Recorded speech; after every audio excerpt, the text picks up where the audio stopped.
that spot. Engines and refrigerators. And for some reason, I always want to put a D in there. I don't know why. Not correct. So this is the chapter, and first we will discuss the notion of a heat engine. So, what is? Anybody? What's a heat engine? What does it do? Thoughts about that?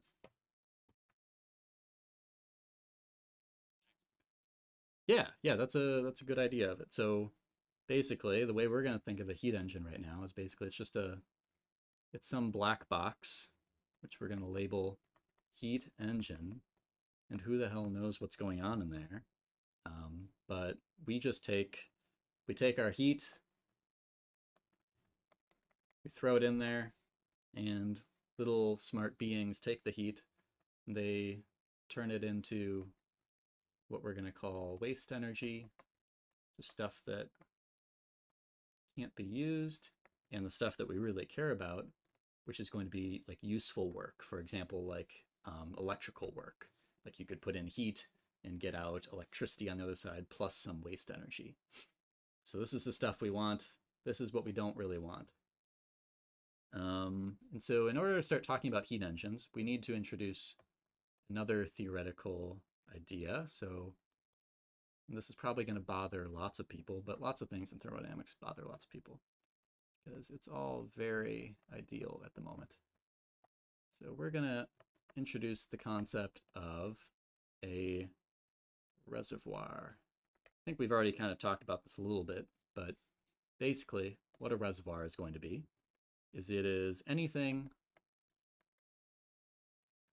that can absorb energy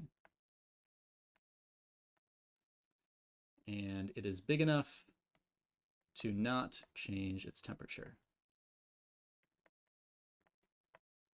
So just think of a reservoir as literally how you would usually think of one, as just like a great big body of water or something. Like if you've been to Iowa City and seen like the Coralville Reservoir, it's like a giant just body of water. You can throw in I don't know, like what's something hot? You could take a hot coal and throw it in the Coralville Reservoir. It's not going to change the temperature whatsoever, right? It's just so big compared to any of the processes that you're going to do, that any heat that you add into it is not going to change the temperature. And I mean, obviously in reality, it does change the temperature by a little bit. But this is just an idealization that we're going to use for the purposes of developing these ideas of heat engines. So the way we're going to think of a heat engine is basically what you have here is you've got a hot reservoir. I'll just call it hot res. You have, again, your black boxy heat engine. And it is making sounds. Chug, beep, boop. These are technical sounds, so make sure that you memorize that. And so heat goes in, and then waste heat, which we'll call QC. The heat that you put in is called QH for Q hot. QC is Q cold. And then you've got the Q cold going into this cold reservoir over here. So you got a cold reservoir at some low temperature, hot reservoir at some high temperature. And then you've also just got your useful work being put off. Okay, so the way you should think about this is that basically the heat that you put in is the cost that you pay. It's the price. And what you put in gets you some benefit. And what we want to do is we want to try to figure out what the theoretical constraints are on how much benefit you can possibly get out for a specific cost. Okay. So,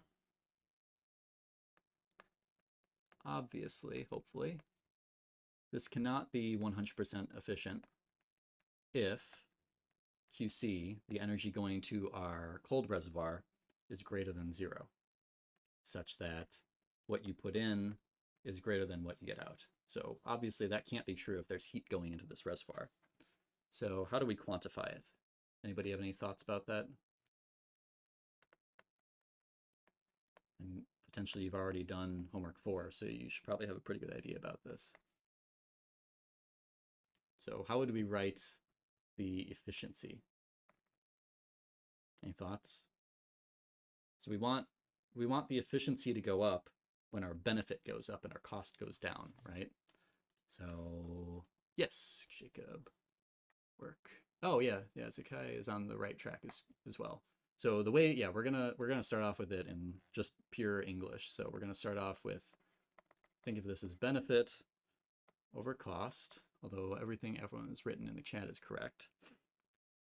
And so the benefit, as we said before, is the work that you get out, and the cost is the heat that you pay. So if we know what the temperatures are for the cold reservoir and the hot reservoir, what is the maximum possible efficiency? Well, as was already kind of mentioned in the chat, what we should do is we should relate these things to the heat. So we can take the fact that the first law is always going to hold. So energy is conserved, which tells us that QH, the heat that's going in, it better be equal to the heat that's coming out plus the work that's going out. Otherwise, something really wonky is going on in this heat engine. There's some kind of sink in there, and we're not accounting for all the energy that's going in and out. So this should always hold. And so if we manipulate that a little bit and say that the work is just the heat from the hot reservoir minus the heat from the cold reservoir. So then we can rewrite our efficiency as just the work all over Q hot, or we can write it as Q hot, Q hot minus QC all over QH. This is equal to 1 minus QC over QH. All right, so now we see that basically this ratio right here is what is going to determine the efficiency. And we are at time right now, but this is good because it won't take long to get through the rest of the stuff next time. And at this point in time, we don't actually know how to limit these things. Well, I mean, we probably do, but we haven't written it out explicitly. So what we'll do next, you can start thinking about if you haven't already, is we'll apply the second law of thermodynamics, which says effectively that the entropy can only increase, and we'll develop a bound on what this can possibly be. And therefore, we'll develop a bound on what the absolute maximum efficiency you can have for a heat engine, if it functions ideally like it does here. So we'll talk about that next time, and then we will start talking about probably a little bit of chapter 5 right at the end of lecture. So make sure that you're reading ahead just a little bit so that you're at least a little bit familiar with that stuff. And yeah, so yeah, homework 3, homework 4 are due this Sunday. Hopefully that's all doable because it adds up to 10 problems overall, and you've had like 2 weeks now for homework 3 and a week for homework 4. So if you're struggling, feel free to come to office hours, ask questions. Otherwise, we'll call it right now, and we'll talk more on Friday. Thank you, everybody. See you.